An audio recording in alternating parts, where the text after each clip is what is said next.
મિત્રો, કેમ છો? મજામાં છો ને? હું પણ મજામાં છું અને આપણા ચાહક મિત્રો પણ મજામાં હશે. મિત્રો, આપણે એક લાઈવ વિડીયોમાં બતાવું કે ઘઉંમાં દવા છાંટ્યા પછી પાણી વાળ્યું હતું. તો એ લાઈવ વિડીયોમાં હું દર્શાવી રહ્યો છું આપણે.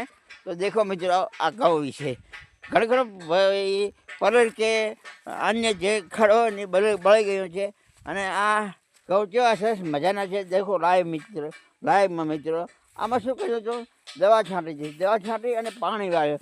એટલે આ બધો એકદમ સરસ અને સુંદર મજાનો લાઈવમાં તમને ઘઉં દેખાતા છે. દેખો મિત્રો, એકદમ સૌ ક્લીન એકદમ ઘઉં જ દેખાશે. બીજું તમને કશું દેખાશે નહીં. અમુક જગ્યાએ ખોડ રહી ગયું છે.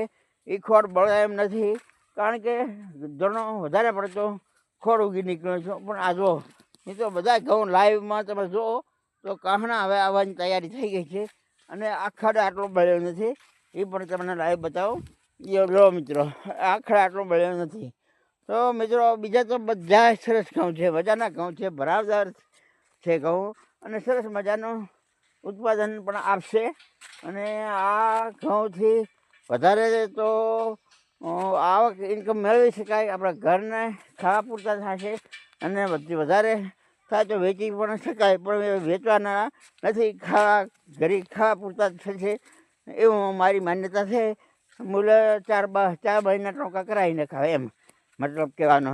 એટલે મિત્રો, આ વિડીયો આપણે ગમ્યો ત્યારે શેર, લાઈક અને કોમેન્ટ કરવા આપણે જરૂર વિનંતી કરું છું. અને ફોલો તો સાહેબ મારા જરૂર કરજો જ, કારણ કે ફોલોવર્સની સંખ્યા ઘટતી જાય છે, વ્યૂ ઘટતા જાય છે. એટલે ફોલો અને વ્યૂ કરશો તો હું તમને રોજ મળતો રહેશું. નહીંતર પછી વિડીયો બનાવવાનું બંધ કરી નાખું. શું કરું મિત્રો, ખૂબ મહેનત કરું છું ફોલોવર્સ અને વ્યૂ વધારવા માટે. તો મિત્રો, આ વિડીયો લાઈક, કોમેન્ટ અને શેર કરવા માટે ભલામણ. જય માતાજી, આપણે સુખી રાખીએ.